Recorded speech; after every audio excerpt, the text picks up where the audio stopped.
ఒక దేశపు రాణి తన రాజ్యములోని తన ప్రజలను చంపుటకు కుట్ర పన్నుతున్నారని తెలిసినప్పుడు పరుగు పరుగున రాజు యొద్దకు పరిగెత్తలేదు.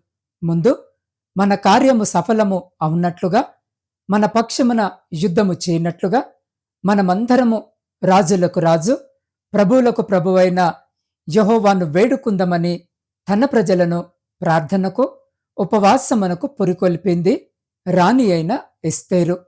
ఆ ప్రార్థనే రాజుకి వారి సమస్యను తెలియపరిచేలా చేసింది.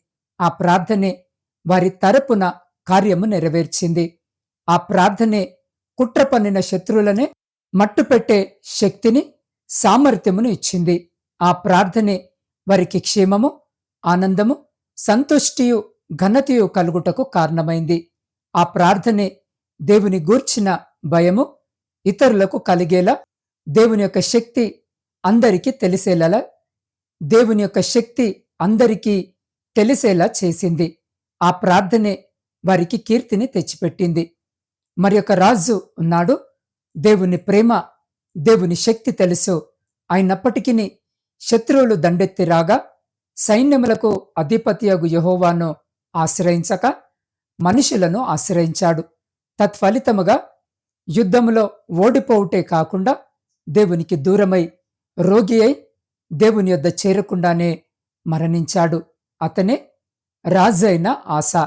ప్రియ స్నేహితులారా, నీ కష్టకాలములో, నీ దుఃఖ సమయములో నీ ఆశ్రయము ఎవరు? రాణి అయిన ఎస్తేరు వలె ఈ సమయములో ఈ మాటలు వింటున్న నీవు, నీ ఇంటివారు సజీవుడైన బలశౌర్యము గల యెహోవాను ఆశ్రయిస్తున్నారా?